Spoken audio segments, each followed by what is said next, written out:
All right, welcome everybody to another episode of the Illinois Green Party series. I am your host, David Rich. We have recurring guests on here, Toneal Jackson. Toneal, how are you? I'm great, David. Thanks so much for having me back. Absolutely, thank you. And Mark Buettner. Mark, how are you, buddy? Thanks, David. Good to be here. Good, great. Okay, so Mark and Toneal are both Green Party candidates for MWRD, which stands for Metropolitan Water Reclamation District. Yes? Yes, you got it. Finally. It's I had coaching to him. stay up till 4 in the morning practicing. No, I didn't. I didn't do that. But anyway, so we have a lot to discuss. Yep. Let's start with why you each felt the drive to run for this office, and in lieu of all the other offices that are possible. Why this one? Tennille, go ahead. Ladies first.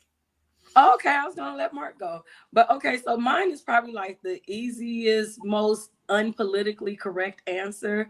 So for me, it was really because of my love for the Green Party. So I say, even now, I am not a politician. I do not describe myself as a politician.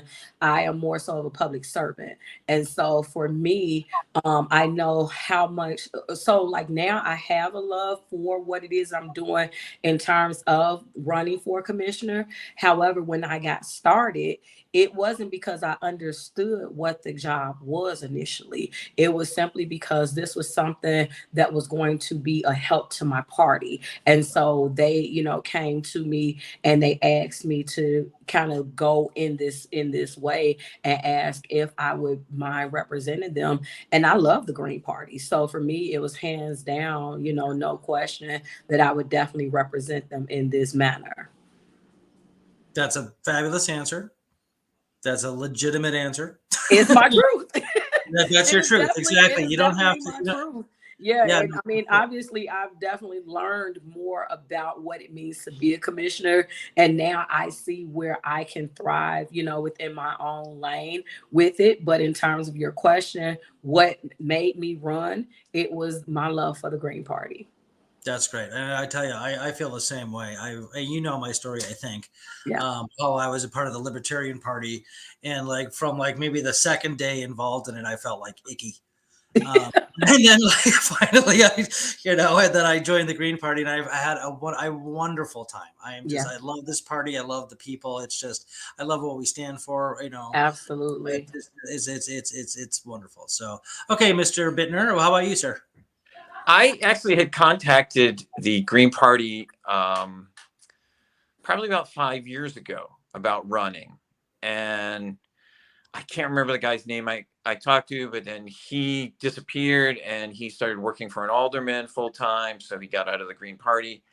Um, but I have watched commissioners' meetings and I have been in the business for about 14 years. And I worked for MWRD for about 9 years. Yeah. And I know a great deal of operational stuff, and I still attend seminars on process control and things like that.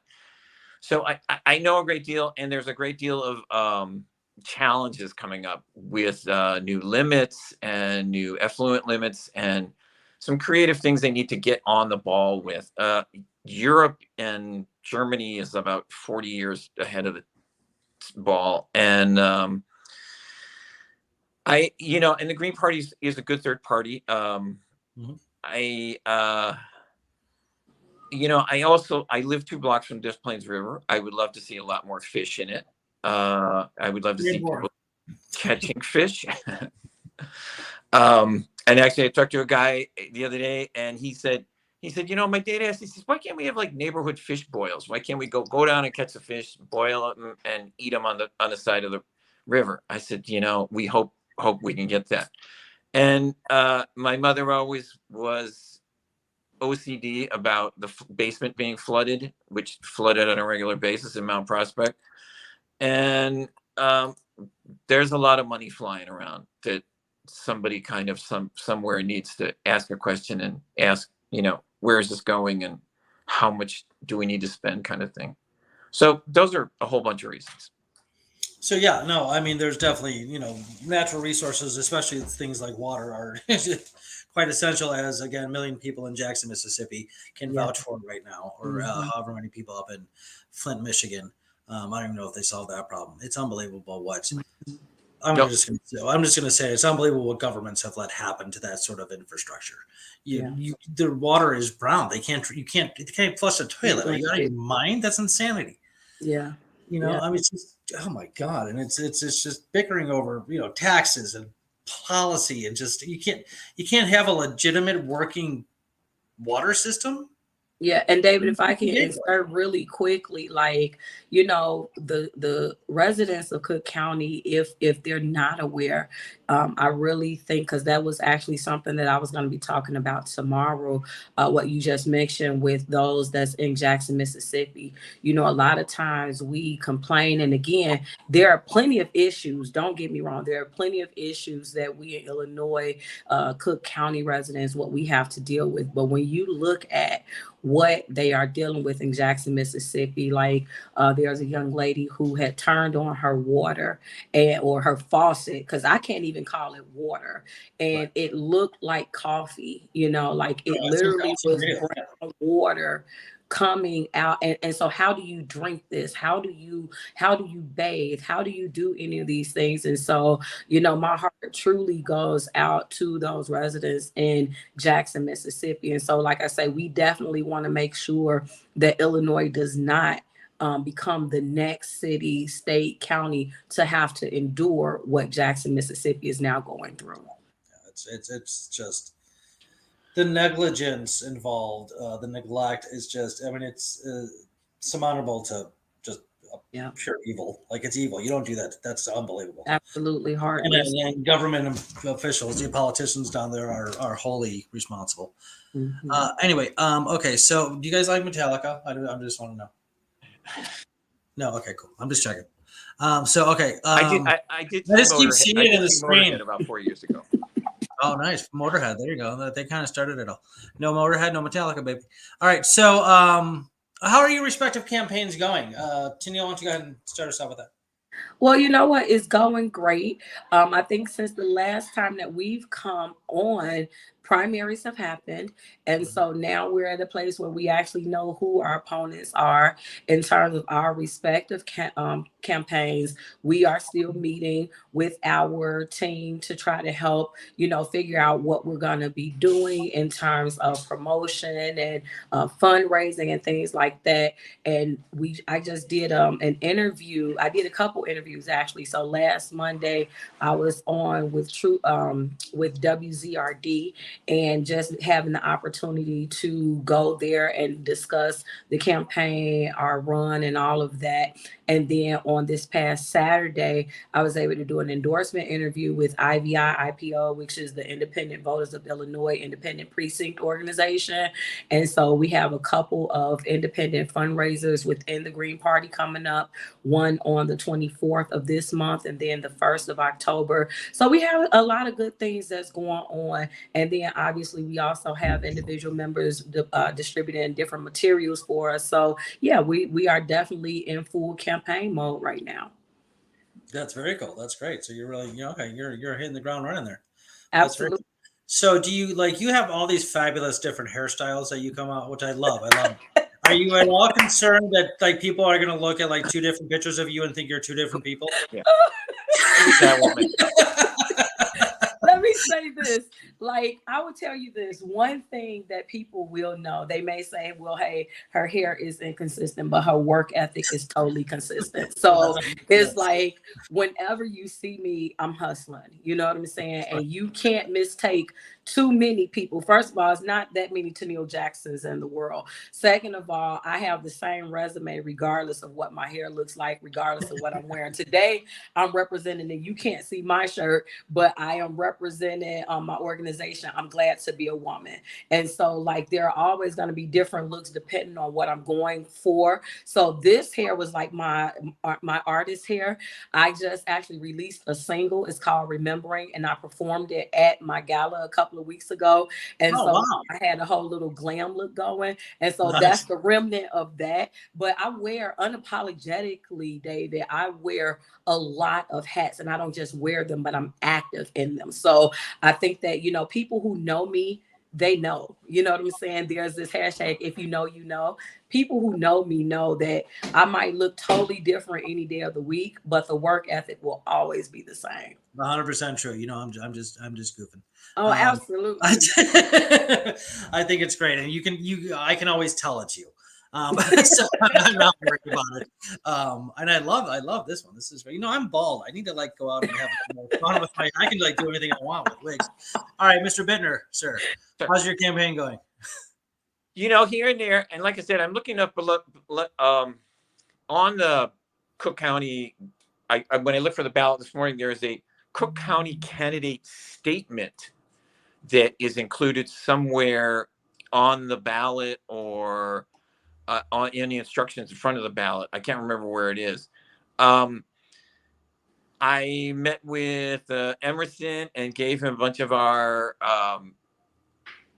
rate cards and talked to him. And like I said, I've been going to some events here and there and talking to people that are, in fact, I have to go to the Isaac Walton League, I think, next week, which is down the street on the river, and tell them, hey, vote for me. And like I said, I kind of emailed a bunch of people with pictures of sewers exploding from yesterday and said, hey, guess what? You know, I think collections, they would call that, the collections division within MWRD, they need to take a look at some of this stuff and the stormwater, the infrastructure in all the sewer lines. And then they all meet somewhere at a point, and there's gates, and there's series of gates. There's like overflow gates, tidal gates. There's a bunch of gates.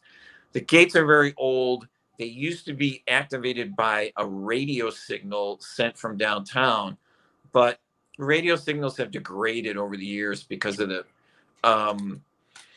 cell phones use part of the radio band, and it's gotten too crowded. So they can't get to those gates. The radio signal can't get to those gates. The gates are incredibly old, and they need to put a lot of effort and repair into them. And actually, some places are actually running fiber optic cables to those structures. They find that those are much more secure and much more ability to operate them. So, yeah, I mean, you know, I wish I'm hoping, you know, we get with the Tribune and the Sun Times and all those other kind of people. And actually, I need to see if WBEZ is doing anything for the election too. Oh yeah, that'd be great. WBEZ would be huge, yeah, for sure. Are you getting a lot of? Go ahead, sorry. Yeah, because they have a bunch of political people on there. Yeah, for sure. Oh, yeah, tons. Are you getting a lot of notoriety? Are you getting a lot of exposure? You know, people have asked me. They said, you know, is that you running? And it's like, yeah. Well, who else would it be? And it's Toneal. Yeah, Toneal. Sorry. You know, and guys I used to work with. So I saw a bunch of guys at a conference, nutrient reduction conference done by the Central States wastewater thing last Wednesday, and a bunch of people there that are capable of voting, you know, within our district. And so, you know, said, hey, you know, listen, I'm running, vote for me. And I needed credits to maintain my license. So it was a good thing. And it was also kind of interesting to learn the struggles that everyone's having with nutrient reduction. Nutrient reduction within the next 4 years is going to become a big issue. What does that mean? I mean, I know what the words mean, but what do you mean? When the wastewater is processed and when it finally gets to the end and goes out, somehow it contains a concentrated amount of phosphorus, nitrates, and nitrites, and ammonia. There have been ammonia limits seasonally for a long time. They've been a little bit high, but other states and a lot of people have operated on some very much lower limits for the last couple of years. And the federal EPA might knock all this down and might make everyone toe the line. So if you don't meet the limit, you have to pay a fine every day. And it's kind of complicated to try to get the biological nutrient reduction. And then sometimes they're using kind of a coagulant type of thing that pulls some of the nutrients out. The only problem is the price of that coagulant is going up. So everyone is struggling, and I've been following it probably for as long as I've been 12 years, and no one's got a secret answer. And actually, everything goes in Mississippi and then goes to the Gulf and then creates a dead zone. I was just going to bring that up. Hold on, let me turn this stupid thing off because I keep disappearing. Okay. Yeah, I was just going to talk about I'll bring up the dead zone in the Gulf because of all the stuff going into the Mississippi and the other tributaries that end up in the Gulf. And it's a huge problem, and it doesn't seem to be being solved quickly enough, like most environmental problems. And this, I'm not so sure. This is where I guess you guys come in about the piecemeal patchwork that we have as solutions to our problems. They're extremely short-term solutions to a very long-term problem, it seems. I think the general answer, money and logistics aside, of course, is to stop using synthetic fertilizers and pesticides.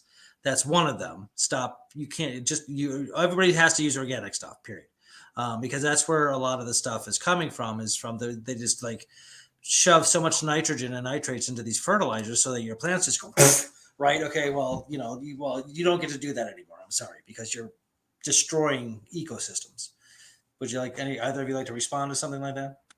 There actually at this conference, there was a guy who would spend a lot of time with farmers and trying to do retention ponds. And actually there are these tiles that drain the fields that go out, and to do retention ponds or to do grass strips before it hits the river and things like that. And they seem to, the story that he told is they're applying it in the winter, a lot of these fertilizers. And so it sits there in the winter, and then when it melts, there's nothing really to take it up, and some of it always goes out. I read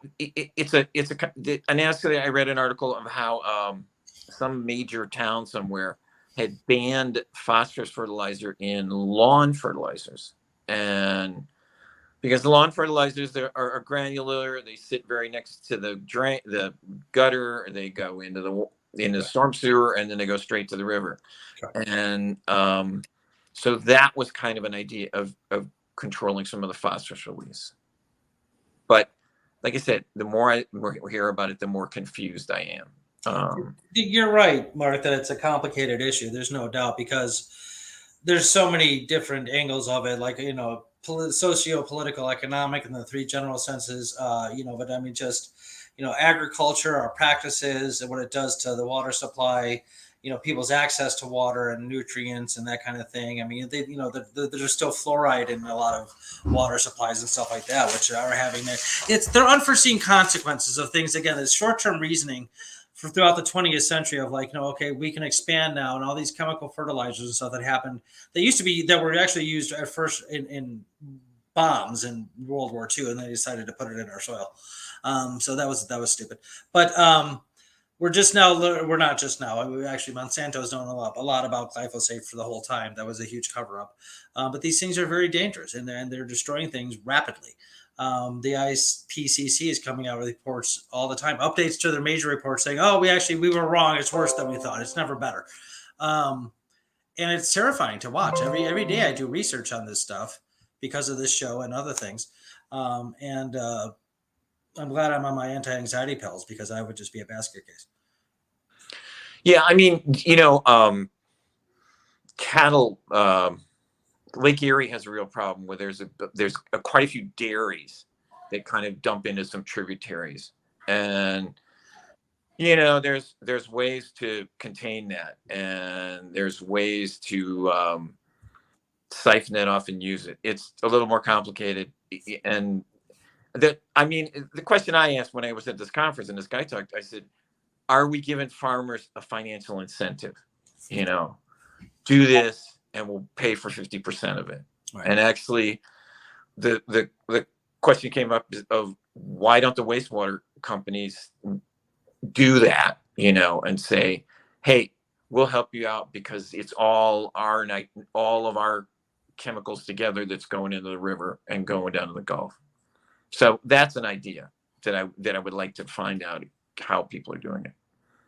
Okay, well, I mean I mean you know, throw money in front of people, then they tend to respond. Which is unfortunate that they're not just, you know, again, Toneal, you know about my dispositions on morality. Like people should be disposed towards just moral rightness because it's moral rightness. That's, you know, and you don't poison the planet because you shouldn't do that. Money shouldn't have anything to do with it. But that is probably something I'll find out after death. Okay, so anyway, Toneal, you want to chime in there? No, you guys I think we can go to the next topic. I think we've kind of got that one all under control. Oh my God, we got that one? Yeah, that one. Okay. Mark, did you have any other thoughts on that? No. No? What does an MWRD, once you get elected, do? You go into work, you clock in. Now, what do you do? Is it just a copious amount of meetings and emails exchanging, trying to motivate? Like, what when the boots hit the ground, if you will? What do you do? Well, in general, I'll start and I'll let Mark finish. So, like in general, two of the main jobs that we have is to help to write policies and procedures that will help to protect the water environment.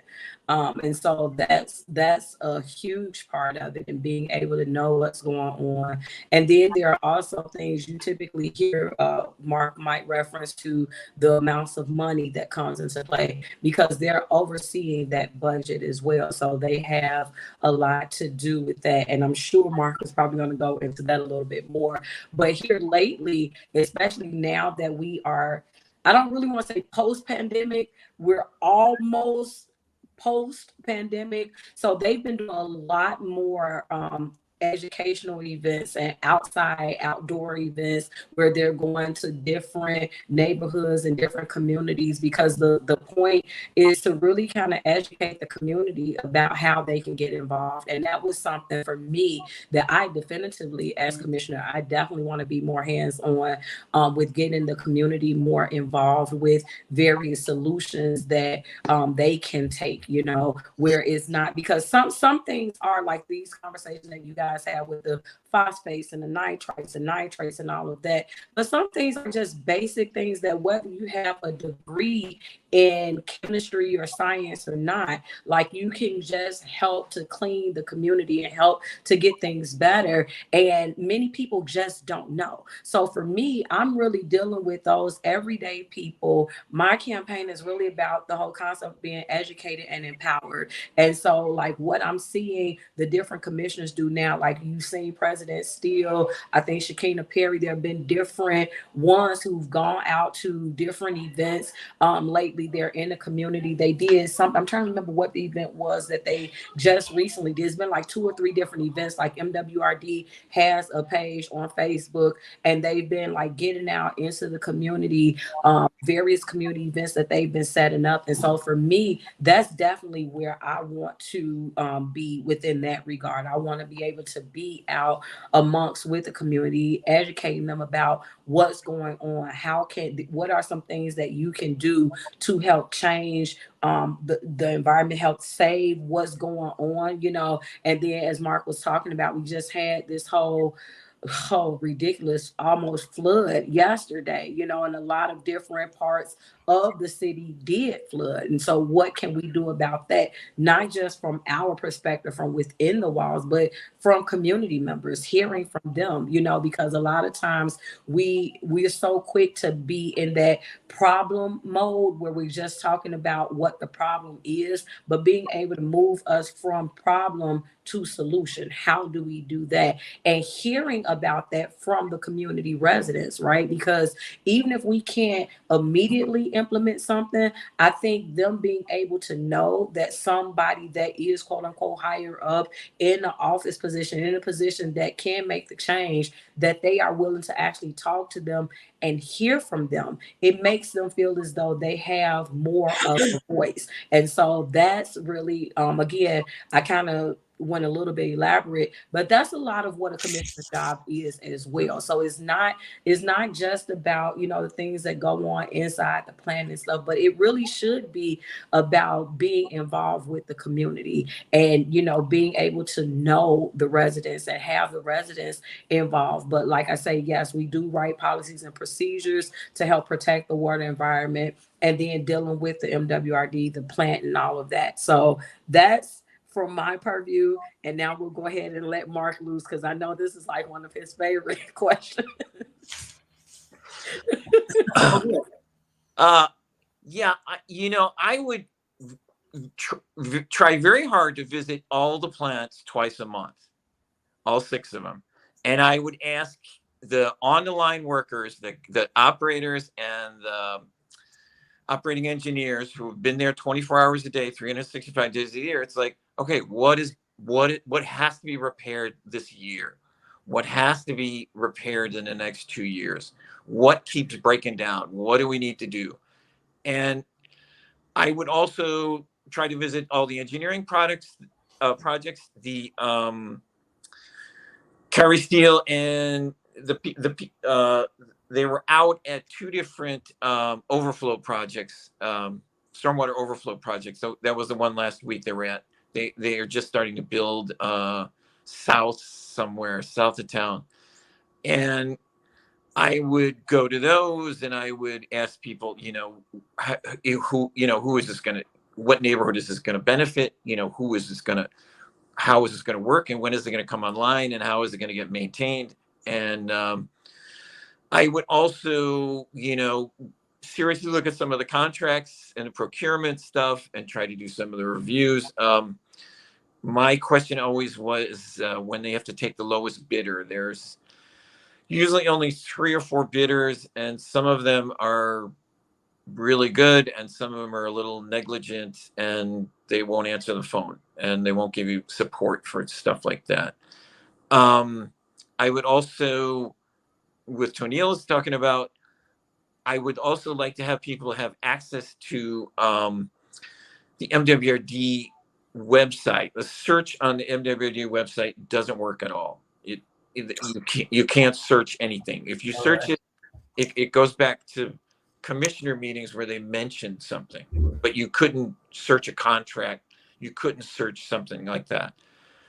And lastly, we always should prepare. We do stormwater, so we should always prepare for the 50-year flood and the 100-year flood. And I have been reading that there are 6 or 7 cities within the United States that they have calculated that it's been 1,000-year flood that has come so high up. And so, resilience, they talk about it, and being able to figure all that out and preparing for it is a good idea. Because we've had with stormwater, we've had the master plan, the deep tunnel plan, and then I think they're calling it the strategic plan now. And I would love to see, mine is what are people going to see within a year? What are people going to see within 5 years? And how much is this going to control? Okay, well, let me ask you what might be a pretty intense question, and I apologize, but everything you're saying is triggering this question. Things in nature tend to work at some point in a process or processes at an exponential rate, meaning it becomes convoluted and more complex as the process goes on, which makes things happen faster.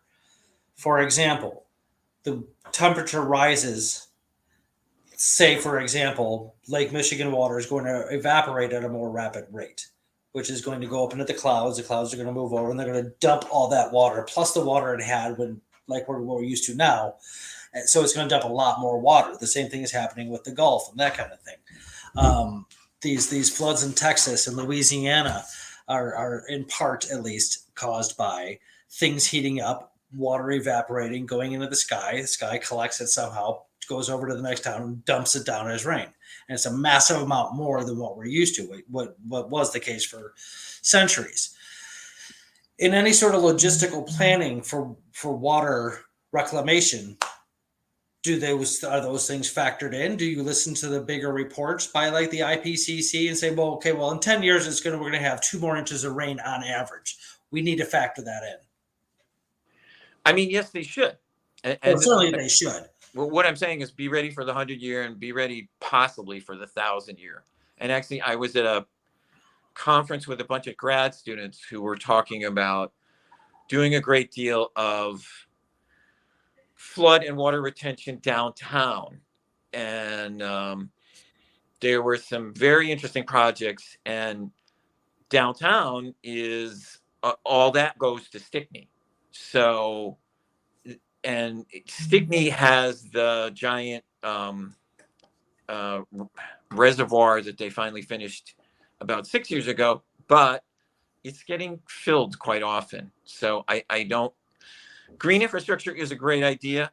And, there would be more trees, there would be bioswales that would kind of control some of the heat that comes off the cities. Temperature rise and, the amount of pollutants. I mean, I also went to a conference with, so everyone wants to go to net zero and produce their own energy. And the district, and there are some wastewater plants that produce methane gas within their biodigesters and then take that methane gas, clean it up, and they run their own generators off of it. And they produce so much electricity that they have to send it back to the grid. That's a net zero idea. And, the district also has a phenomenal amount of vehicles. If they could go to some electrical vehicles and stop that source of carbon, that's an idea. But, everyone's got a lot of ideas. So we have to figure out which ones we can do very easily and very quickly. So that's it. Okay. Toneal? Yeah, I mean, like, to me, the latter part of what Mark said is really the key. You have to understand, as you said, even though certain things can happen exponentially, they're not happening tomorrow or even within 5 or 6 years. And so I think it's also important to note the fact that these terms that Mark and I are running for, me for 2 and he for 6, a lot of things that we're talking about is projected within 10 years, 20 years. He talked about 50 years, 100 years. And so one of the things for me is I like to be realistic in whatever it is that I'm talking about that I'm going to be able to execute. And so for myself, in a 2-year time period, that if we're being realistic, all the things that we presented tonight, just in this small amount of time, that's not something that is going to be able to be overturned in 2 years. And so for me, I don't want to sound like the typical politician to overpromise and talk about all these things that I'm going to be able to do. I like to be very transparent and very real with the voters, with the people who are, going to commit to voting for me. And I don't want to tell them, oh, well, climate change is going to be eradicated if you vote for me, and all these different issues, because these are things that didn't become problematic overnight, and they are not going to be erased in 2 years. And so this is why, for me, the whole concept of educated and empowered, it plays such a pivotal part, because it starts with getting people more informed. Because even though my role, let's say after 2 years, let's say I'm not at a place to, come back on, I don't get voted for again. We want for my impression, my imprint to live long beyond me. Do you see what I'm saying? So we want for residents to be, because just in educating them now, then we want for that to continue on in the future, so that when we start dealing with whatever these issues are, when they start coming into fruition, regardless of who is in office, that we're able to figure out what we're able to do. And so for me, when we go on and I talk interviews and things like that, I don't really get so caught up in what's going to happen in 10 years or 20 years, because the fact is that I'm not going to be in this office in 10 years or 20 years. So I like to try to keep the focus on what am I going to be able to do within the 2 years in which I'm in office. Right. Oh, I mean, that's good. I mean, you have 2 years to do something. You Absolutely. can't apply policy if you're not in office. That part. So you definitely got to crawl before you can walk, and walk before you can run. And so, one of the questions you asked earlier on about even becoming part of this office, so many people say that getting your foot in the door with MWRD is pretty much one of the first steps of introduction to politics. And so, like I say, for me, there's so many different issues that's going on in the world at large, whether you want to keep it confined to MWRD or you're looking at some of these greater issues that we're discussing. We talked about the water within Flint, within Jackson, Mississippi. If you want to go to the things that's going on with the White House, with Trump and all of these things, like there's so many different issues, right? And so it's like, my whole thing is, let's figure out what we can do. Let's pick your issue, because the U.S. has enough for everybody. Yes. So pick an issue. You know what I'm saying? Like we literally, put your hand in a hat and pull have, come on, like we could probably go back and forth. Like if we took all night, and we won't, but if we took all night, like, what's your issue? Just one news thing a night can be a show's worth of topics. 100%. And so we really just want to make sure that people are aware, because again, I state that Commissioner Dubuclet, who is currently a commissioner, so we're not talking about 10 years ago, she currently is a commissioner, and she is quoted as saying that the MWRD is the most important agency that no one knows about. If you look at the primaries, there were not, I don't even think, let me see, before the 100%, I don't even think that there were 400,000 voters who voted for this office. Sure. And we have right at 6 million residents. So not even 10% of the residents voted for this office. Yet this office, this agency is very important. So that needs to change. That needs to be addressed, because we can keep talking about all these different issues, but some of the things begins with the fact that people don't even know that we exist. You have current commissioners that are telling you nobody knows about it. When you look at the numbers, because the numbers are not lying, when you go to, whether you go to Chicago Board of Elections, whether you go to Cook County, and you're looking at the amount of people that voted holistically or per precinct, per ward, people are not voting for this office. And why? Because most people don't know about it. And that proved true when we were out petitioning, and people are asking, well, what is MWRD? What does it stand for? What does it mean? So they don't, like, when they hear Metropolitan Water Reclamation District, they just get stuck on the water part and thinking that we are the same as the water company. So that when you turn on your water and your water isn't coming on, then they think that that's MWRD. So first, we got to start with getting people to even know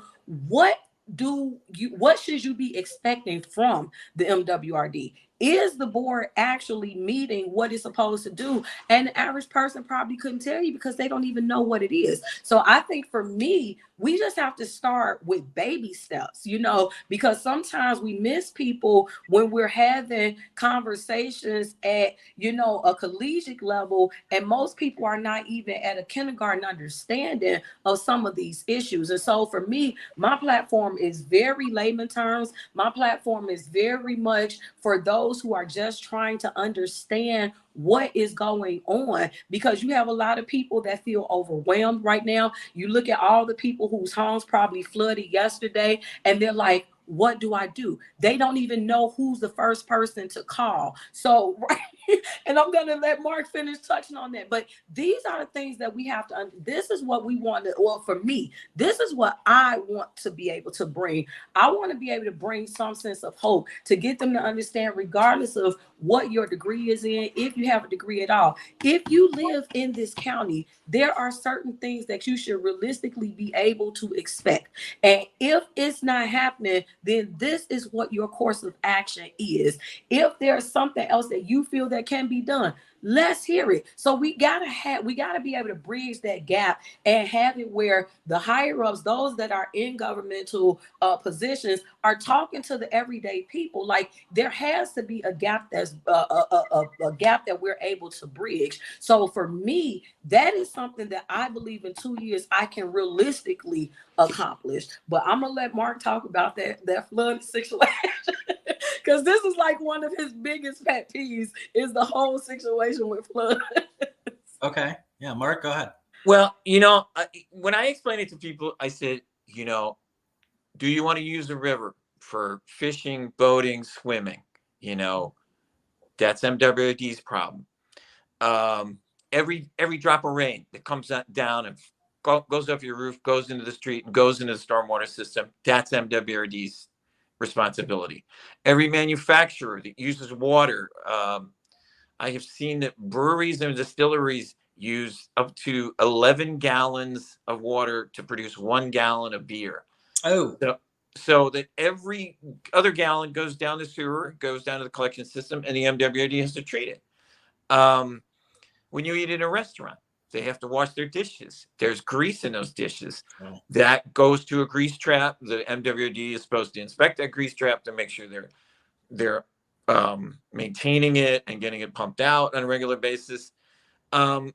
It's not just about going to the bathroom at your house. It's about all the rest of this. And and those three things I said, and I explained it to Emerson, the guy I gave some of our promotional stuff yesterday. I said, tell people that. I mean, that's what the MWRD. Yes, it's this kind of dark, silent organization that has pipes underground and facilities, that you don't know anything about. You drive by deep state. Yeah, and they kind of stink. But it's part of civilization. If you didn't have wastewater treatment, you wouldn't have civilization. Yeah. And clean water, wastewater treatment, electricity, gas, that kind of stuff, those are key elements of civilization. If you didn't have them, we couldn't all live together in the same place. Yeah. Because and just to piggyback off of that, because I just could not even imagine, and I'm trying to refrain from getting emotional when I talk about this. I could not imagine being in the stead of a Jackson, Mississippi resident. We are a family of 6. So it's myself, my husband, and we have 4 daughters. I cannot imagine what it would be like to get up, go to the washroom, and turn on mud, sludge. Like, what do you do with that? You see what I'm saying? And so for me, that's one of the things that drives me to try to do whatever it is that is in my power to make sure that that doesn't become the story of Cook County residents. Like, it's really messed up. Like, just to me, it's just an inhumane issue, because it doesn't have to be that. But something there is an issue. And for me, I just feel like that some of it, yes, is having people to understand what the issues are. But this is a little bit deeper. This is a little bit deeper than just whether or not they know what's going on. They're educated enough to know that my water shouldn't be brown. I should be able to drink it. And so, like, we want to just be able to beyond this. So I guess this is kind of like a separate topic, but we definitely want to be able to have a heart and see what can we do. Is there a way that we can help, with Jackson, Mississippi, and then the whole Texas residents? That's a whole nother situation. Like, it's so many different issues that we have that's going on. But like I say, we want to just in trying to keep it focus on the issues that we're dealing with, probably within Cook County, that's one of our greatest issues is what happens when it rains, when we're getting massive floods like what happened on yesterday, even greater ones than that. Like, what do we do? How do we help our residents? How do we band together? Because as bad as it may have been yesterday, we have not seen like the different storms that Texas has seen, that Louisiana has seen. So we're still, yes, we're bad, but we're still in a better place. And so it's not for us to rejoice in that, but it's for us to try to figure out what can we do to ensure that we don't state. That's extremely important. You're right. And my mind is going in places like I'm just thinking of like a worst possible scenario that might not be unlikely is, something happens with the infrastructure, the water infrastructure from the water company, say, in the bigger cities. The bigger cities are the biggest targets in when it comes to like climate change and environmental issues in general, because there's so many people in such a small area, and 99.99% of the resources that they use daily are imported from somewhere else. Mhm. So you start perturbing, interrupting food chain supplies, water supplies, stuff like that. What are people in cities going to do? It's going to be absolute chaos. It's going to be ridiculous.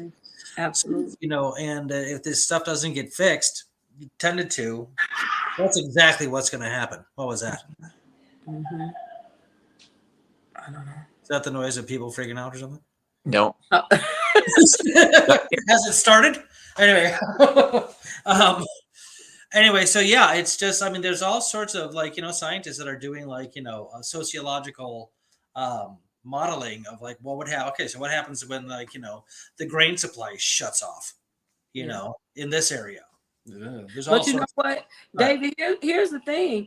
It's not really far-fetched to get to where you're talking about, because I look know. at what happened as a result of the pandemic. I mean, like when people first, it's starting to rebuild and get back to what it was. But when the pandemic first happened and you would go to a grocery store, I don't care what grocery store it was, so many of the shelves were empty. Why? Because we were not able to get the food that we normally would have, because the different, connections that we have just were not there. And so we've kind of had some small insight into what would happen in those cases, and we would really kind of be in a negative state because of the fact that we don't, like you say, we do outsource so much. We do look to others and for others to be able to get the supplies that we need. So the pandemic kind of did open up, it gave us a little picture of what that would look like. Absolutely. Right. You will be out of more than just toilet paper.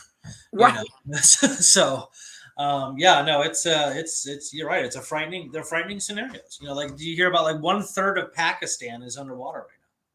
It's the size of Wyoming.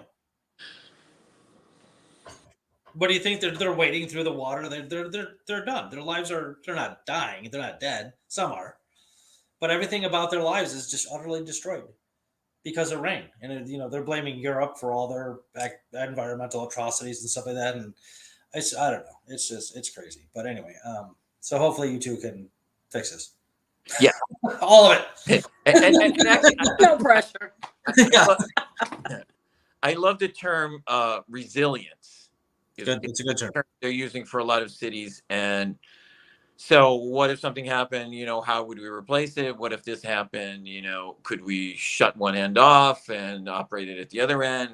And there have been shoreline degrades along the Lake Michigan, and there are a bunch of, what are they, from coal processing for plants, sludge pits up north near Waukegan.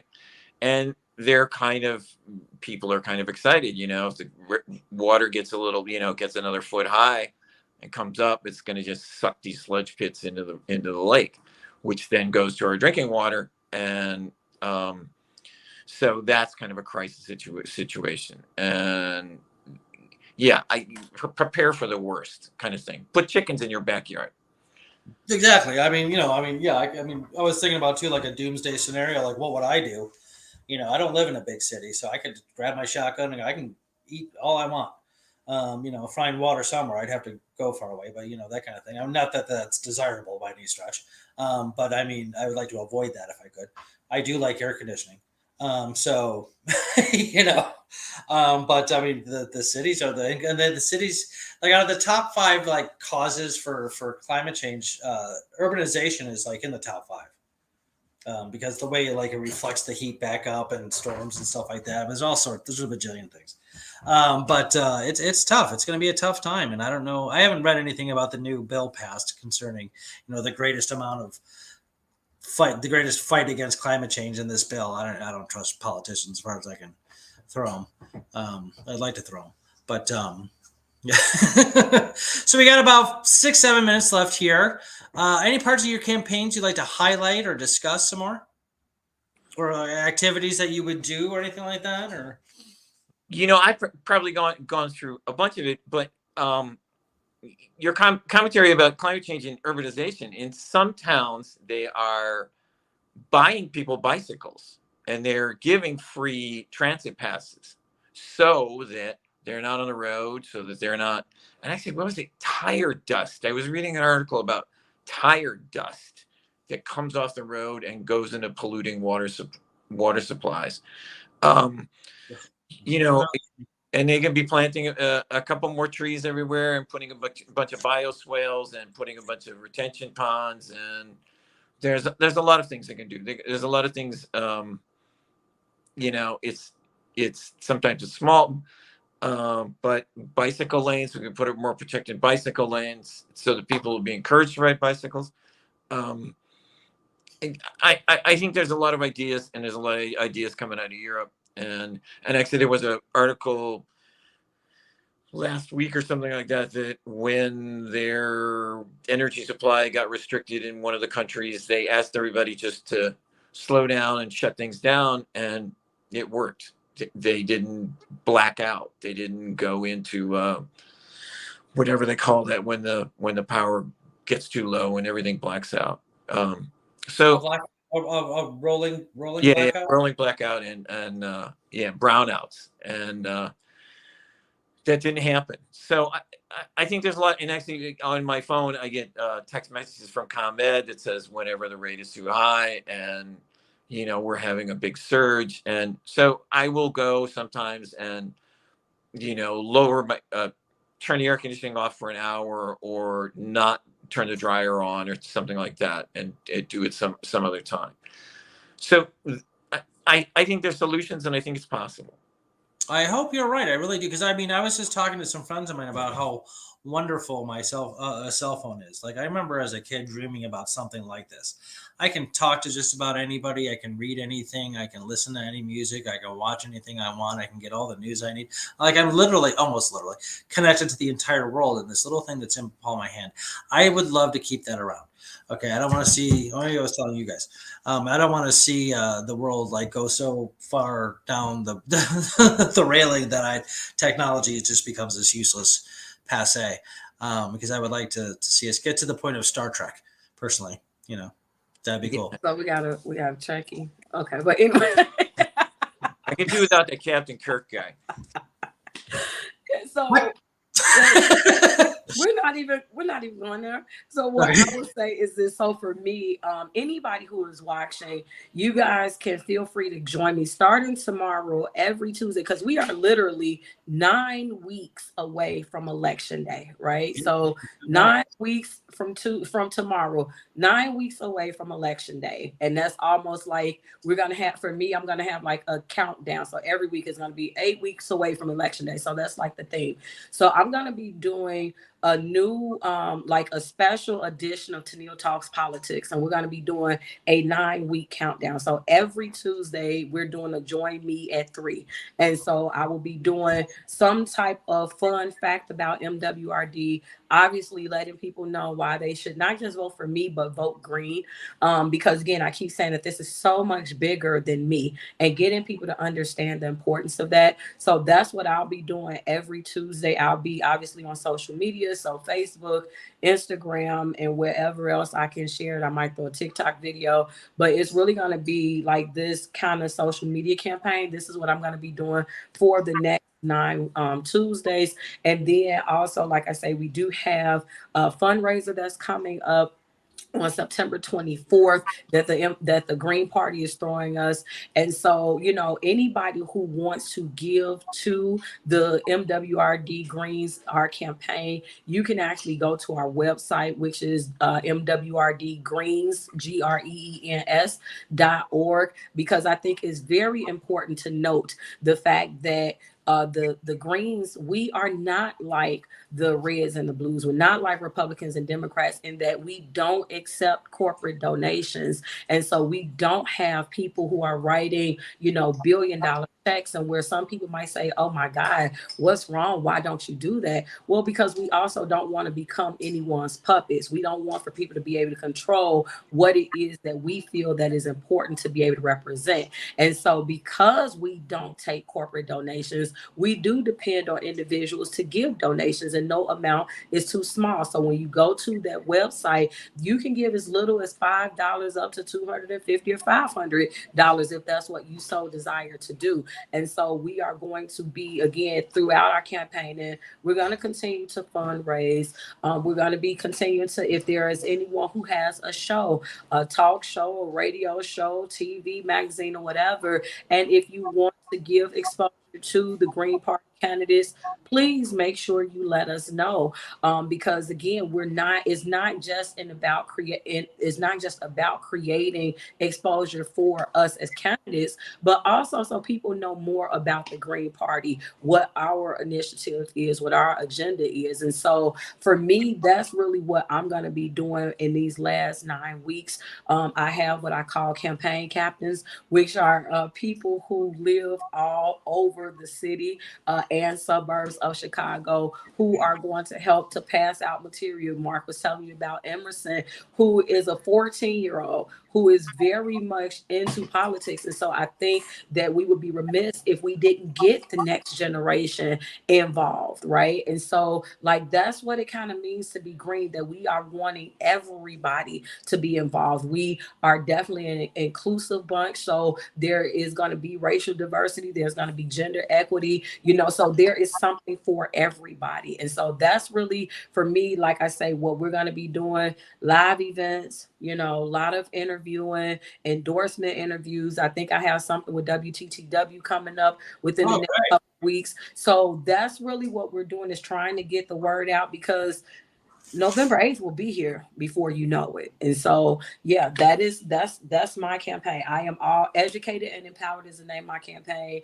That's really what my purpose is to try to educate and empower as many people to go out and vote. Ideally, I would love for you to vote for me. But at the end of the day, we just want for people to register and to vote, because your voice truly does matter. Love it, absolutely. I was going to ask you if you've reached out, or if anybody made any connections with like the Sun Times or the Tribune or anything like that. But you mentioned WTTW. That's huge. That's great. Yep. Mark, I tried to contact the Daily Herald, and the person that was doing a lot of political stuff during the primary said, "Well, I don't cover that race, so I need to find who covers the race." And the Daily Herald also does. The Daily Herald doesn't cover a local race. They do. It's just something with us. And this, again, why? It's because you're a third party candidate. Because we're third party, absolutely. Because we've that's out to the Daily Herald, the Daily Line. I won't even go on and say like how many Chicago Crusader. Like, I don't want to name everybody that I've reached out to, but it definitively is a slant because of the fact that we are an independent party. And so again, between the fact of us being a third party and the fact that many don't consider the MWRD race to be one that is noteworthy, that is really one of the reasons why this office remains one that many people don't know about. So we definitely have to work on getting it covered more, getting more coverage about it. And I know for a lot of people, they may not consider this the most interesting thing, but go to your toilet and don't be able to flush it. I guarantee you it's going to become interesting then. Exactly. Once when it's too late or something huge has happened, that's when you're gonna be like, oh, maybe I should have paid attention to theirs. Absolutely. And like, exactly. We're talking about water, folks. Okay. I mean, the input and the output of water are both essential. Okay. Yep. All right, Mark, did you want to counting on her. You know, and actually I reached out to League of Women Voters because they had a kind of debate about 6 or 7 years ago in Des Plaines between all the candidates for MWRD. They have never contacted me back. Yeah, I mean, when I used to do shift work, I used to be a treatment plant operator. I was working midnights. I was working afternoons. I was working days. I was working weekends. I was working Christmas Eve. And, you know, people would say, why do you have to do this? Why do you have to do this? And I said, do you want to go to the bathroom in the middle of the night? You know, do you want to, you know, do you want to wake up? What do you want to do? I said, yeah, it's a 24-hour, 365 days of the year. You can't stop. You can't slow down. And then there's factories working 3 shifts, and there's, you know, restaurants open till 2 o'clock in the morning. So it's nonstop, and it's an essential element of civilization, like I said. Yeah, no water, no life. Yeah. The one thing that Okay. scientists look for, like in other planets, first is water. Mhm. 100%. Yeah. When they're trying to find, you know, aliens and stuff. Yeah. So okay, well, great. Thank you so much. Let me put your names up here, real quick. Yeah. So we got Toneal Jackson and Mark Buettner being candidates for the MWRD. Very, very, very important, folks. So please pay attention. Thank you, Toneal. Thank you, Mark, for coming on the show. Absolutely. Always a pleasure. Thank you. Of course, I love this. Let us know if we can be of any assistance at all. You know, maybe we can get you on the show one more time before the election. That would be cool. Maybe, you know, towards the end of October, something like that. And that'd be fabulous. So good luck with everything. Cool. Thank you. Fabulous. All right.